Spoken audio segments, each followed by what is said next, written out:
Well, guys, let's move ahead. And what we're doing today, there's no two Yokefellow groups alike, no two sessions alike.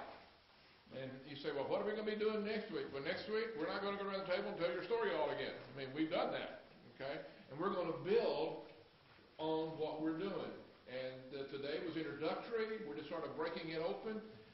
But I want to give you a sense of what we're going to be doing. Go to the back of your notebook, right there where your biographical sheet was, and go to that accountability questions, that last page, page 102. We're talking about being spiritual leaders, and one of the things we're going to do at your table next week is we're going to hold each other accountable. And to be God-honoring, to be men of God at work, at home, wherever. And so these are questions, these are serious questions that we're going to be asking each other. And it's going to be up to you to tell the truth and to answer them. And we're holding each other accountable. I need these questions myself. Okay? And question number one, have I provoked anyone to anger this week?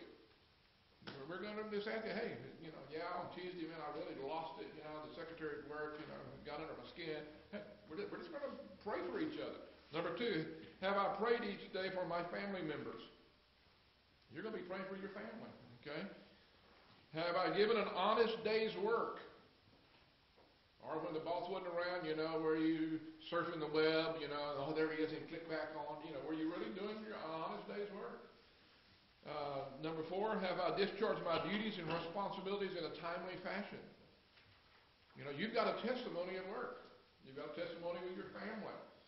And if you haven't been around very long, I know some employers right now, they shy away from hiring Christians just because they've had some bad experiences. Man, I couldn't get around to it. I always want to talk about Jesus. They always want to do this. And I know some guys right now who shy away. If they find out you're a believer, they don't really want to hire you just because they get an honest day's work out of an honest day's wage. So I'm just saying, you've got a witness at work. Number five, have I invested my time in spiritual things? Going back to what Chad said earlier about making it a priority. Have I kept my relationships at the highest level of integrity? For instance, when you borrow your neighbor's electric edger and whatever and it breaks, do you carry it back broken? Or do you make sure it gets fixed before you take it back? Integrity issues, okay? Income tax issues. We could just go down a whole list of things where the integrity is involved. Are you a man of your word? Does your handshake and your word mean anything? Did you make a promise you really didn't keep? Okay? Number seven, have I done anything, said anything, or acted inappropriately with a member of the opposite sex? And have I guarded my thoughts? One of the things we're dealing with, rampant, and Christian guys are not exempt, dealing with internet pornography. I have pastor friends who are no longer in the ministry. I have a pastor friend in Central Texas who he was on vacation, and his secretary went in, and somehow, she's supposed to check his mail, check his email, whatever, and went on and found out where he'd been. And he got called on his vacation, and they informed him he was no longer be the pastor. He knows that when he dies, he's going to heaven. He's a brother in Christ and everything, but he just has an area of weakness. And so I'm just saying, we're holding each other accountable. And we're all fellow strugglers, okay? Have I managed my household well? If applicable, now if you're single, we've got some single guys here. You say, I don't have a household, I don't have a spouse. Hey, that's okay. But are you managing your affairs? Grandpa would use the phrase, is your house in order?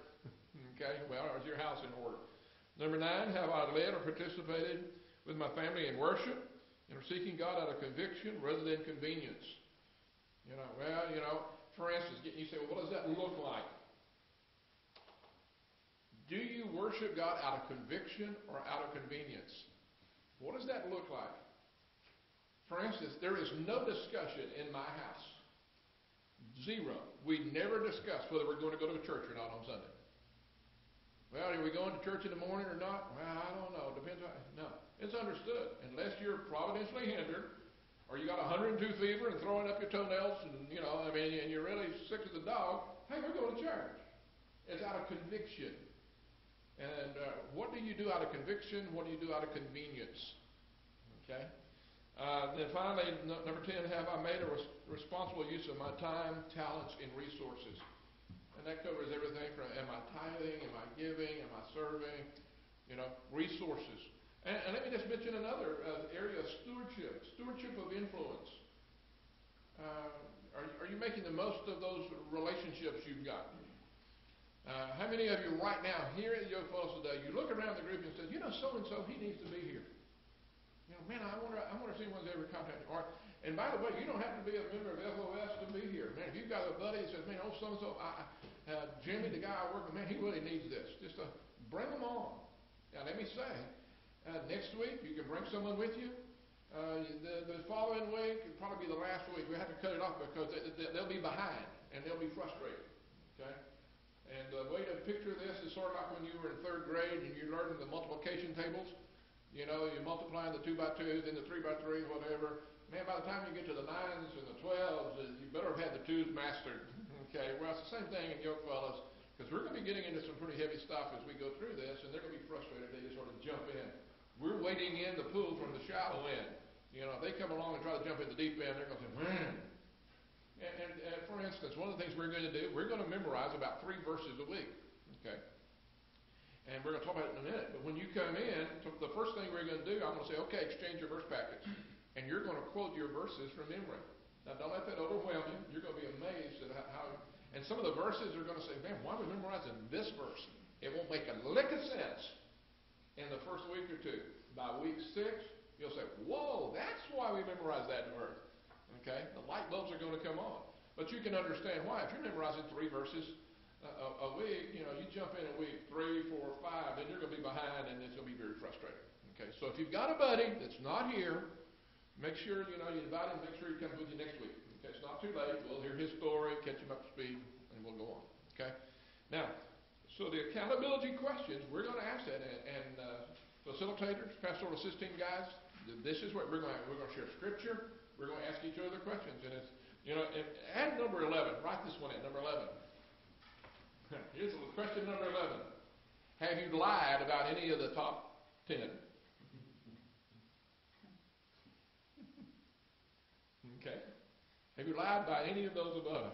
Okay. And we'll cover that next week. Okay.